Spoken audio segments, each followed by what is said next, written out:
She called him father for 20 years.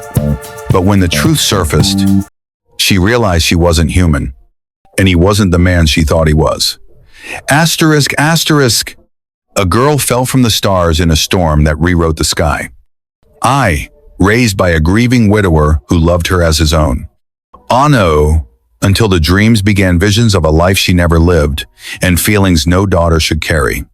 This is a story of love, betrayal, and a secret buried among the stars. The girl from the stars called him father until the truth broke her. The forest had always been silent. Not the dead kind of silence, but the kind that breathes with the wind, hums with the trees, and lets a lonely man forget the noise of the world. That night, the silence shattered. Thunder rolled like distant cannon fire. The sky cracked open, spilling electric veins across the heavens. The rain didn't fall, it sliced, sideways and furious. And through that storm, something burned through the clouds. A scream of metal and flame, then a crash that made the earth flinch. Galen looked up. His pen stopped mid-sentence. For a long moment, he didn't move, just listened. Then he stood, took his coat, and stepped into the storm. He didn't know what had fallen. A satellite? A weapon? A ghost? All he knew was that something had torn the sky open. The crater was still glowing, not with fire but with color. Shifting hues like oil on water rippled across broken metal. He walked toward it, boots pressing into wet earth and scorched moss. And then he saw her, curled in the wreckage, small, fragile, wrapped in silken fabric that shimmered in the dark. A girl, barely breathing, skin pale as starlight, hair white and damp, clinging to her face. Her eyes were closed, but beneath the lids, light shimmered, soft, unnatural, alive. She wasn't from here, not from any place he'd ever known, but she was breathing, and somehow, she looked at peace. He knelt, reached out with a hand that had once held rifles and graves. His fingers brushed her cheek. Her eyes opened. No fear, no sound, just stillness. As if the universe had drawn in a breath and forgotten to let it go. They told him to turn her in, said she was dangerous. But Galen had lost a daughter once. And that night, he found another. He named her Lyra. He didn't ask her name. She didn't speak. And so, he gave her one. Lyra. A name pulled from the star soft on the tongue, distant like a song half remembered. She followed him home without a word. Saturday by the fire like she had always been there. Ate quietly, slept deeply, dreamed loudly. At first, Galen thought she might be in shock. But days passed, then weeks. She never cried, never laughed, never asked where she was or who she was. She just watched. Watched the birds outside the cabin, the way the rain curved off the roof, the flame inside the lantern as if it whispered secrets only she could hear. And when she looked at him, it was never with fear. Only silence. And something else he couldn't name. He built her a room, small, warm, filled with light. He carved her a wooden star, placed it above her bed. Every night she'd trace it with her fingers before falling asleep. She grew fast. Too fast. By the time the forest turned gold again, her face had sharpened. Her eyes saw more than they should. One night, he caught her standing barefoot in the clearing, arms lifted to the sky, as if waiting to be taken back. But she stayed. And Galen, a man who thought his heart had long gone quiet, felt it stir again. Not the way it once did. Not like a father, but like someone trying to hold on to something he knew was never meant to be his. He tried to hide it, buried it beneath daily routines and silent prayers. But Lyra noticed. She always noticed. And still, she stayed. The dreams began on her 20th birthday. Not with thunder, not with fire. Just a whisper. It came in sleep soft at first, like wind brushing through tall grass. Words in a language she'd never learned, but understood. Faces without names, stars without constellations. Then came the memories. Except they weren't hers. She saw worlds she had never visited. Towers that reached into violet skies, oceans that moved like liquid glass, and a woman tall, radiant, cloaked in starlight calling her name. But not Lyra. A name older, sharper, laced with command and sorrow. She woke each night gasping, her skin glowing faintly, her heart pounding with the rhythm of a life she couldn't explain. And when she looked in the mirror, she no longer recognized the reflection. The cabin, once safe and familiar, now felt like a box with no air. And Galen, the man she'd trusted more than any other, began to feel like a stranger hiding behind the eyes of someone she used to know. He noticed the change, how she'd stop speaking mid-sentence, as if hearing something distant, how she'd stare at the sky longer than usual, lips parted, eyes glassy. He asked if she was all right. She lied, but the dreams grew bolder, more vivid, until one night she screamed, not from fear but from knowing, from remembering. She saw herself not as a girl in a cabin but as an heir, cradled in the arms of a dying empire, a kingdom shattered by betrayal, a legacy buried beneath stardust. And she saw Galen standing at the center of it, not as a father, but as something else, someone else. She waited until the fire was low, until the cabin had sunk into that quiet between heartbeats when the world forgets to make a sound. Galen sat in his usual chair, fingers curled around a half-empty cup of tea gone cold. His eyes stared into the flames, but they weren't watching it. Not really. They were somewhere far away. She stood across from him, barefoot on the wooden floor. The dreams still clung to her skin, still echoed in her chest like distant drums. But it wasn't the dreams that terrified her. It was the feeling that they were real.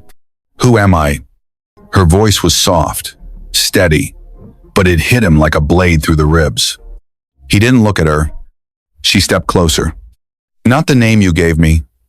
Not Lyra. Still, he didn't answer. She knelt beside him now, searching his face for something, anything. A flicker of guilt, a crack in the mask. I see things, Galen.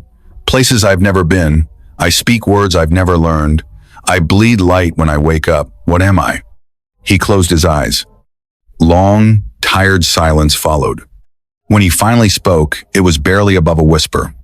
You were never supposed to remember. She drew back, breath caught in her throat. What do you mean? He looked at her, then really looked. And in his eyes, she saw something break. You fell from the stars, yes, but not by accident. You were sent, hidden, buried in a place no one would think to look. Her voice trembled. By who? He stood slowly, walked to the small cabinet near the hearth, and pulled out a box she had never seen before. Old, metal, scorched. Inside it, a fragment of what looked like glass, glowing faintly. A symbol etched onto its surface one she'd seen 1,000 times in her dreams. Her hands began to shake. Galen's voice was low now, hollow with memory. They were looking for you the night you fell. They're still looking.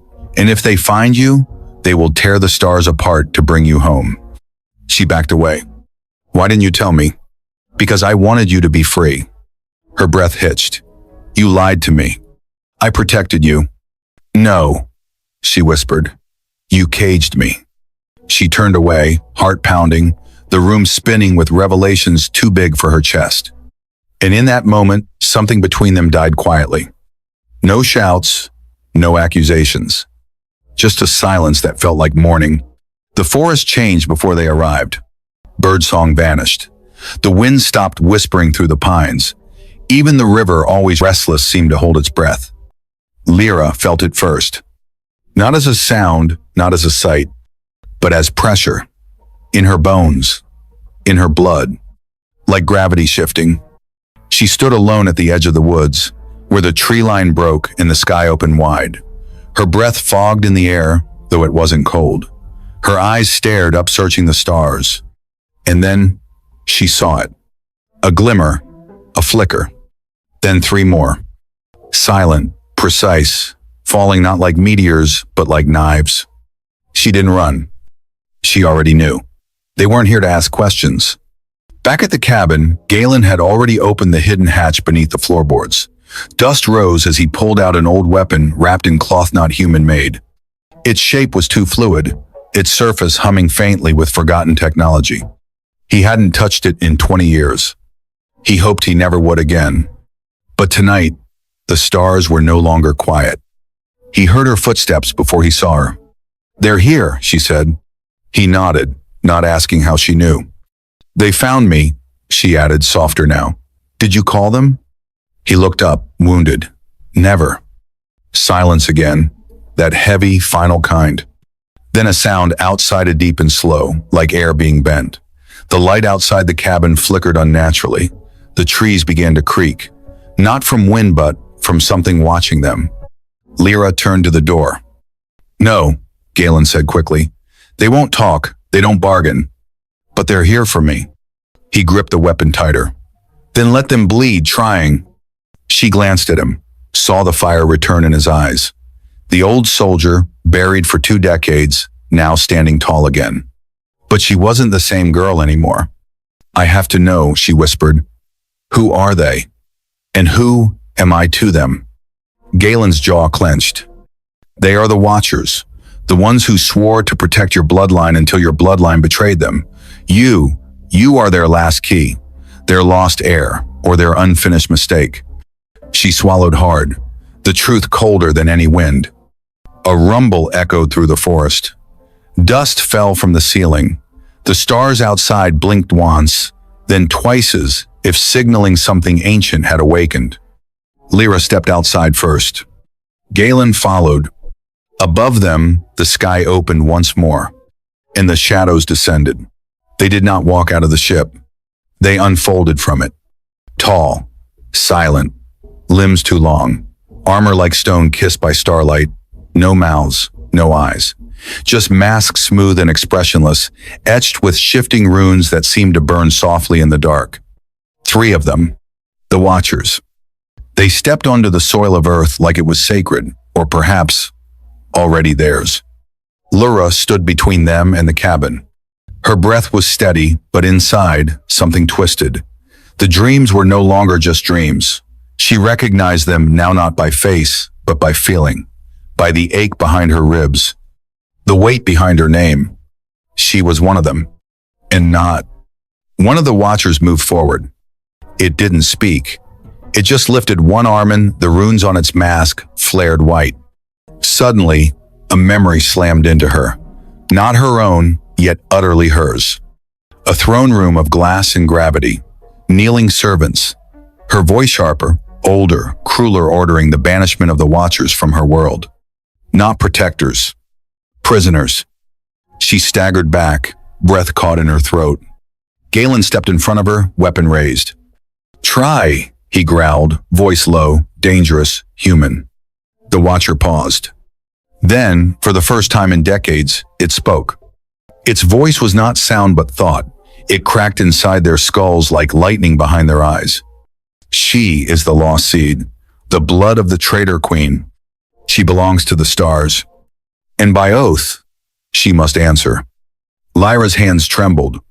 "I didn't ask to be born from your war. It does not matter. Your blood remembers. And blood calls to blood." Another flash. The woman in her dreams, your mother, standing tall, sword in hand, standing over a battlefield of alien ash. "She sent me away," Lyra whispered. "She knew you would come. And now the wheel turns again." She ran. "You cannot." Galen aimed, but Lyra raised her hand, stopped him. "No," she said softly. "I need answers." She stepped forward, face to face with the thing that once guarded her lineage and now returned like death with memory. "Tell me who I am," she demanded. "Tell me what they made me for." The Watcher tilted its head. The runes on its mask shifted. "You are the last sigil. You were not made to rule. You were made to end." The world tilted.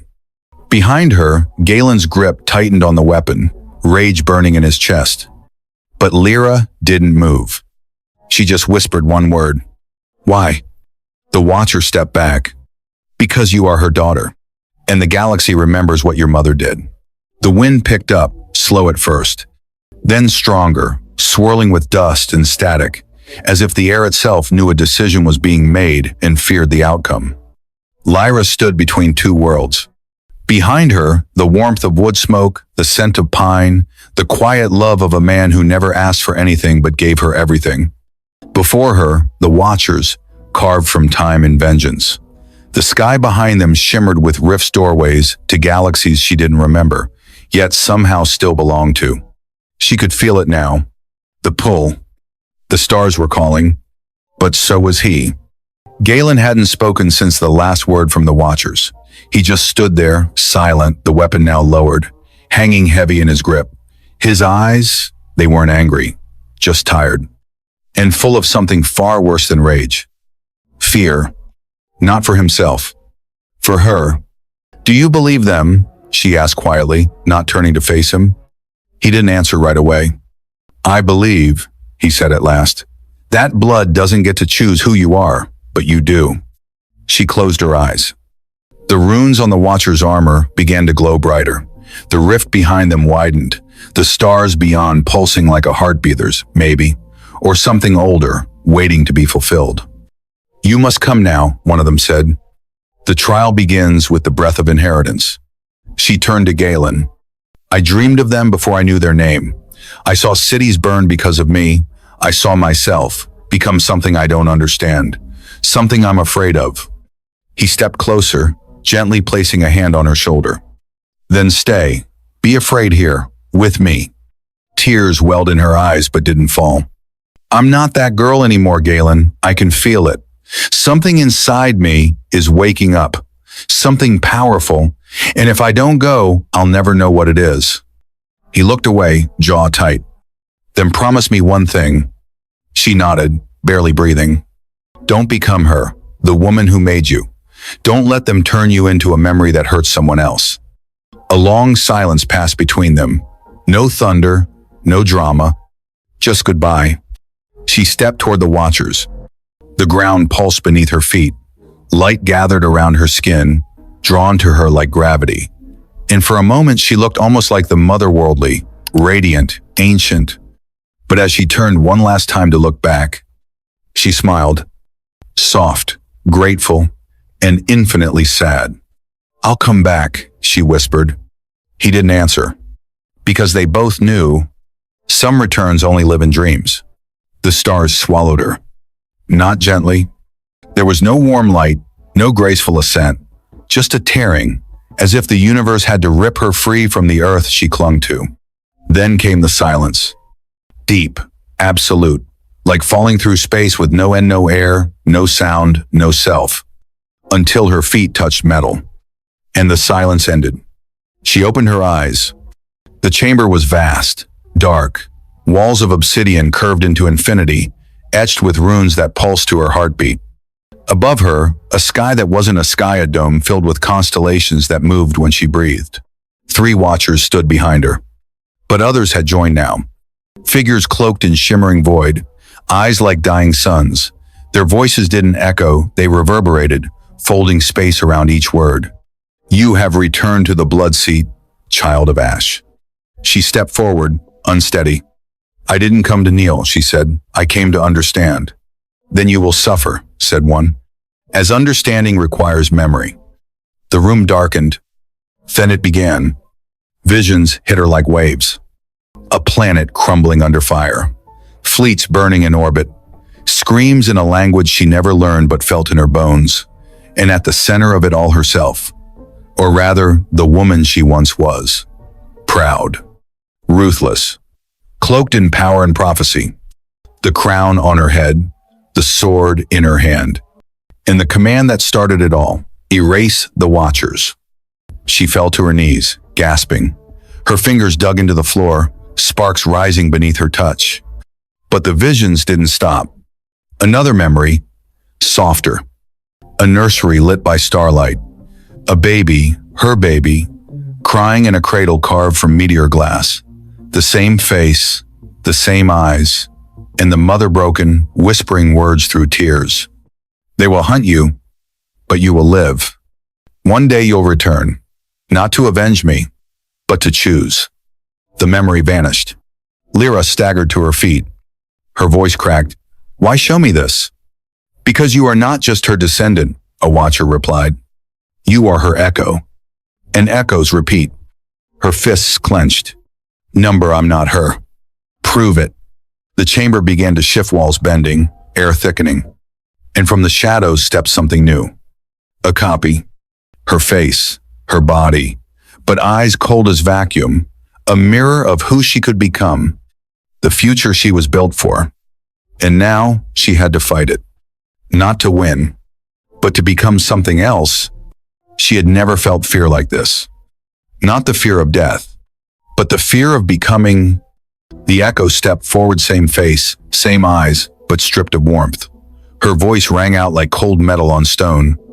You were always meant to break, it said, and rebuild yourself in my shape. Lyra didn't move. Then why am I still here? She asked quietly. Because you haven't let go yet. The echo circled her, barefoot, silent, as if gravity bowed beneath her steps. You've tasted earth, love, silence, weakness. And you've tasted none of it, Lyra replied. The chamber pulsed. The others watched without judgment. This was no trial for theme, it was ritual. One bloodline facing its fork in the stars. You forget who made you, the echo hissed. I remember too well, Lyra whispered. The echo lunged. Not with fists, not with flame, but with memory. Suddenly, Lyra was drowning in herself, again seeing all the paths she could take, worlds she could burn, thrones she could command, billions kneeling, entire systems silenced with a word. Her hands shook. Then, a flicker. A cabin. Wood smoke. A man with tired eyes and gentle hands, tucking her into bed after she fell asleep in the rain. A star carved from oak. A name whispered, not given. Lyra. Not the one born to conquer. The one born to choose. Her eyes snapped open, and she stood. The echo roared, rushing her light bending, shadows twisting. But Lyra didn't back away. She caught the echo's hand in hers. The chamber blazed white. Not fire, not rage, but something ancient. Forgiveness. And for the first time, the echo faltered. What are you doing? It snarled. I'm freeing you, Lyra said. Because if I kill you, I become you, and I won't. The echo screamed, its form flickering, destabilizing its own power, devouring itself.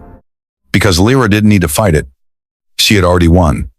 By not becoming, by remembering the man who gave her a name, a home, a choice. The echo collapsed into dust and light. The chamber dimmed. The watchers stepped forward for once, silent in awe. She turned to them, voice calm. I am the daughter of fire, she said, but I am not her. I choose earth. The cabin was still there, unchanged. The forest had begun to thaw, spring tugging gently at the roots. Birds sang again. The river hummed with quiet purpose. But the porch was empty. Inside, a fire flickered quietly, though no one sat beside it. And Galen, he waited. Not because he expected her return, but because some part of him still believed in hope. Then, one night, as the wind pressed against the old windows, a light bloomed in the clearing. No ship, no sound. Just a figure of starlight, soft, flickering, fading. Not Lyra, but her echo, wrapped in memory and purpose. She didn't knock, she didn't speak. She simply reached out and pressed her palm against the wooden door. A flicker of energy passed through, and inside, Galen looked up. The fire brightened. On the table, where her old star carving once lay, something new appeared, a small crystal orb, glowing faintly blue. Inside it, a message stirred. He touched it, and her voice filled the room. Clear, steady, older. I remembered everything, but I didn't lose myself. You gave me that strength. You weren't my blood, but you were always my home. They offered me a throne. I chose a memory. You.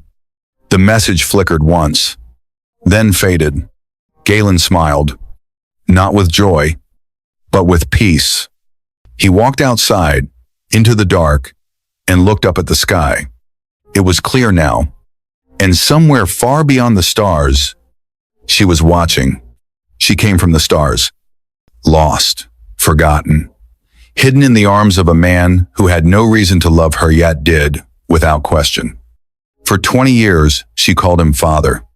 And in return, he gave her something the stars never could, a choice. She remembered who she was, a legacy, a weapon, a daughter of a fallen empire. But in the end, she chose not power, not vengeance. She chose mercy. She chose Earth. She chose him. And sometimes, that's enough. Sometimes, what saves a galaxy isn't strength or blood, but the quiet love of a man who carved a wooden star and called an alien girl his own. This was her story. But beyond the stars, there are still so many more waiting to be told. Subscribe to Alien Chronicles and return for the forgotten, the forbidden, and the extraordinary truths the universe tries to hide. Because in the darkness between galaxies, the next story is already waking up.